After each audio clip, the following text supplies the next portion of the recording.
Welcome to Game Schooling with Danny. EXO is another one of our favourite games from the 2019 Cut and Play we backed on Kickstarter. Apparently, Season 2 is going to be coming soon. We're really excited to see what those games are. The Cut and Play box that came from the Kickstarter is what we used to store ants. I use this container for storing EXO. Now, when you start this game, you'll have 3 suns, up to 3 people can play, and you're supposed to lay out these planets in this sort of a fashion to form a universe where players are going to take planets to add to their solar system. Now, we can't play it this way in my house because for the same reason we can't play pickup sticks anymore. There is a lot of debate about which planet is actually covered and which one is available. So when I play this with my kids, we deal it into 4 face-up piles randomly, and you get to choose which planet you'd like to take out of the available face-up piles. Very roughly sorted out. Okay. Each of the tiles has 3 features: size, small, medium, large, color, blue, red and green, and type, telluric, gaseous and ring. When adding your planet tiles to your solar system, you're going to score points for 3 in a row with any attributes they have in common.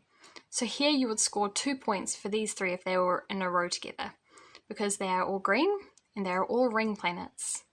If you had this instead, you would still score 1 point for them being all green, but the 3 of them are not ring planets, so you would not score that point.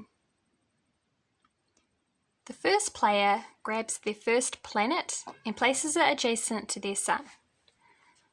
Each other player does the same, and when it comes back to the first player's turn, they can place the next planet anywhere they'd like to adjacent to the tiles that are already in play. In this case, I'm going to grab this other telluric planet and stick it next to my first one.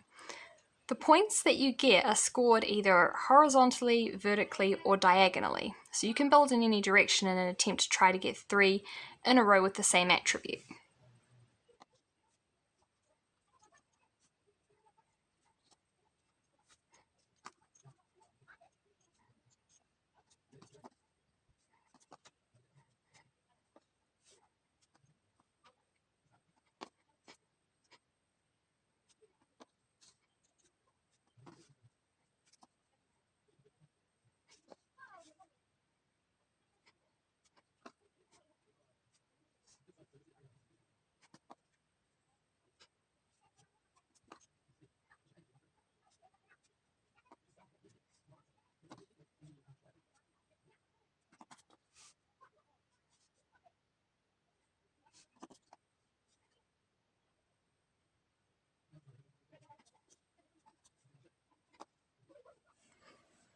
Scoring for these hands at the end would be, for this player that went first, we would have 1, 2 points because they're ring planets, so you get the points for those 3 and then the points for those 3.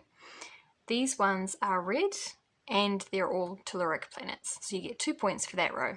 Then there's a diagonal here that is red and that's worth another point. This diagonal isn't worth anything because these don't have anything in common, which brings this player's score up to 5 points. Over here we have a row here of telluric planets, which is a point. This one also has the colour in common, so that's 2 points. Over here we have 3 large, so they're worth a point each. And here we have blue for another point, which makes 6 points. Over here we have 3 that are gas and green, so they're worth 2 points. This 3 is 1. Wait, yeah, that 3 is 1 point, that 3 is 1 point, and that 3 is 1 point. And there's another point because these 3 are all the same size. There are no points for the diagonal here because they have nothing in common. So this player's total is 6 points.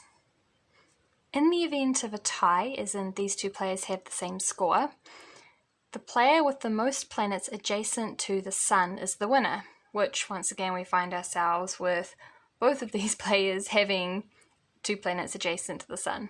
When I'm playing this with my kids, we just say, these 2 players got 6 points, these 2 players both won.